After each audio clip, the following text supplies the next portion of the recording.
Alright, so last week we were in this colony, and this was a double deep brood box, but this was the double deep, this was the top box. So this box was actually here.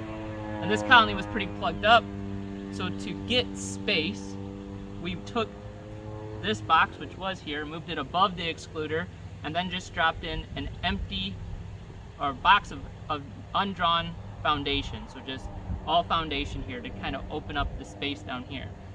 So I had a conversation with somebody on the internet that said because we moved this box above an excluder, this is now queenless, and the bees will treat it as such. And the fact that this is all foundation would also really prevent bees from really traversing up here and spreading queen pheromone. So the possibility is that there are now emergency cells drawn out on this young brood that was in this box, because the queen can't get up here, so she can't spread her pheromones, specifically the ones on her tarsals, which might trigger the bees to draw those emergency cells. So we're going to check that today and see what we find.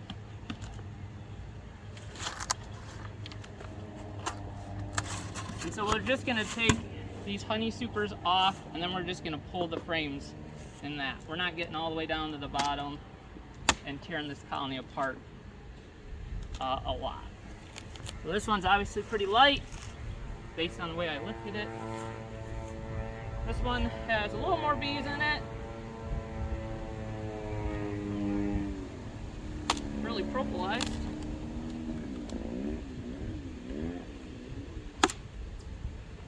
Got a little bit more weight.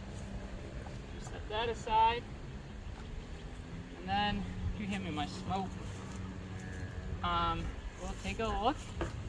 And so there was young brood and eggs and everything on these middle frames. These outside frames are going to be mostly honey.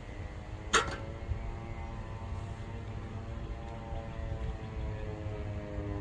we'll see if we can find some emergency cells. If we do find them, it's not a big deal. We'll just knock them down. But then we know that this practice is obviously not a good one, because we don't want a bunch of virgin queens running around above an excluder, especially if they're able to weasel their way through the excluder and get down to our mated queen. But as suspected, this is just all honey with a bunch of drones. Going to set that aside.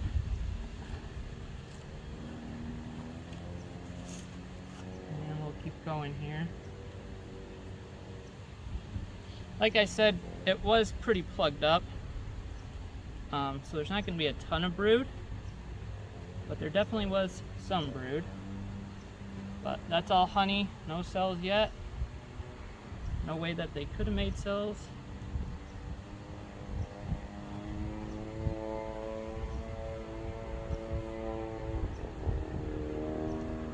Frame 3. So here's our first frame of brood. And it's been a week, so we'd expect it to be capped. So it is capped. They have some cups down here. And weirdly, I don't know if you can see it in the video, but there is an egg in there, which is mind-blowing, because obviously there's an excluder, but somehow there is an egg. Unless she can lay through the excluder and into that cup, which would be pretty impressive. But actually, if you come around here, Meg, I'll open it up just in case you weren't able to see it. But can you see the egg there? Weird.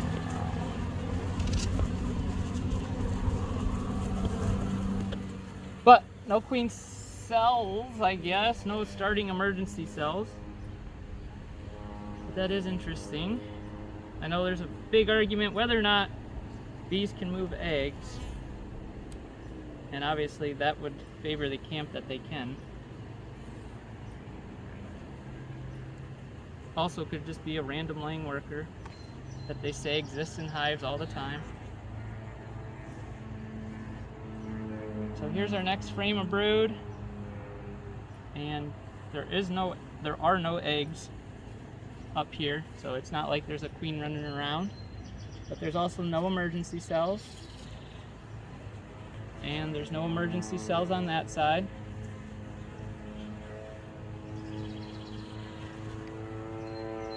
And just because we're checking these crazy cups, there's no eggs in that one. And just so you can see too, so the argument's not going to be made that, oh well, the larva wasn't young enough. You can see right here, this larva is still white and pearly, hasn't been capped. So 7 days ago, that larva would be young, real young. So they had the opportunity. But let's keep going. The conversation started whether or not you could get bees to draw queen cells without using a double screen board. If you just used an excluder, if you could just drop some grafts in and the bees would start cells. Some people think they can, some people don't. Obviously why they use the double screen board, but there's more brood, no cells. Here's more brood, still no cells.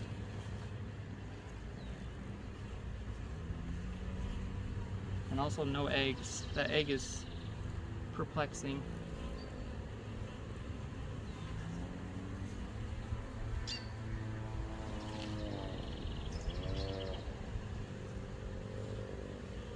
So this will be frame 6.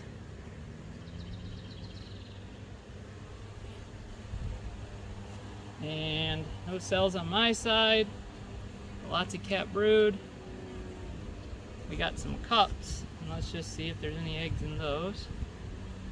No eggs, no eggs, no eggs. I know it's even silly that I'm doing this because it's above an excluder, but we just saw that one.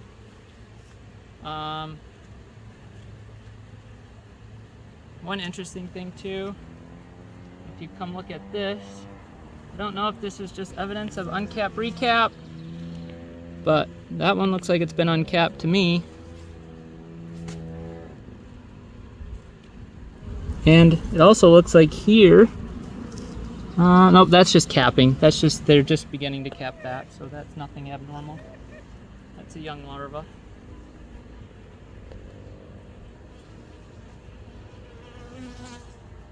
Alright, let's keep going until we get to the next honey wall.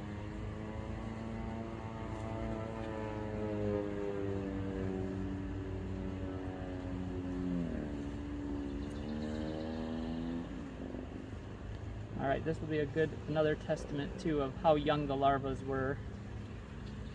But no cap cells there, but if you look real close on that, you can see there's white pearly larvae, which means they're not quite 9 days old, which means 7 days ago they would have been 2-day old. So perfect for making some queens if you are making emergency queens. And the same thing on that side. So a bunch of white larvae. So they had the opportunity if they wanted.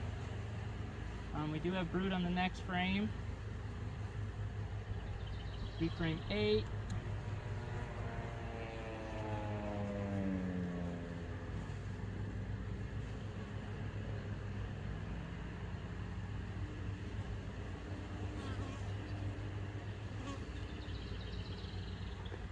So I have very young larvae on my side.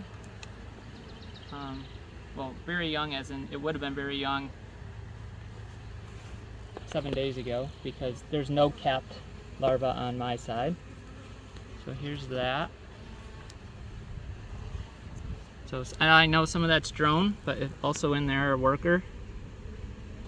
So that would have been just laid up when we moved it because it's less than 9 days old because it's not capped. So they had every opportunity, and if you see an opening in the honey frame on this next one, we'll pull it just for be thorough. And then that last frame is just capped honey. which we can pull. We pulled all the other ones.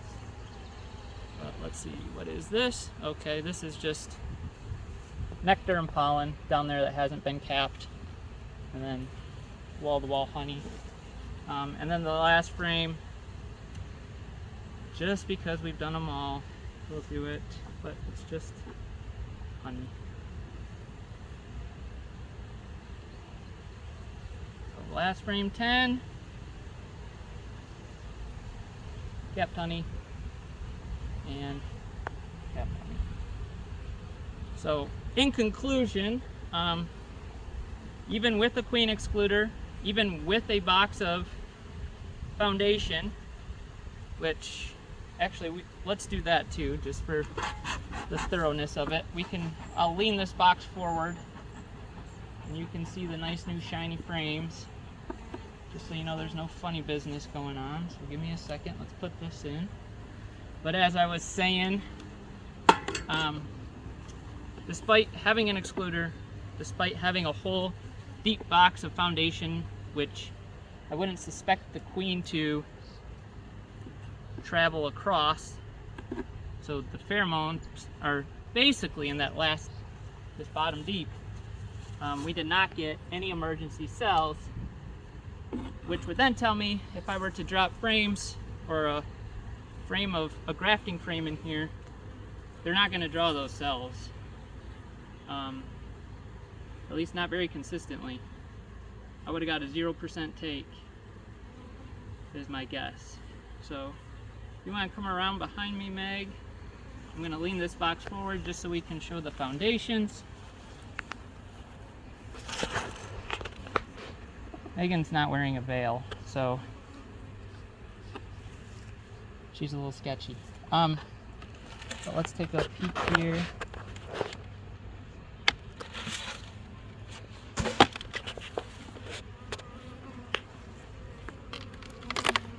Oh, that's heavy. So if you can see down there, it's all was foundations a week ago. So they're working on drawing it, but they haven't made much progress. But so that's it. Just wanted to document it. We're having a discussion, and so for science, we wanted to document what our results were. They may differ, obviously, but in conclusion, I would not recommend using just an excluder to get them to draw cells, because I don't think you're going to get the results you're hoping for.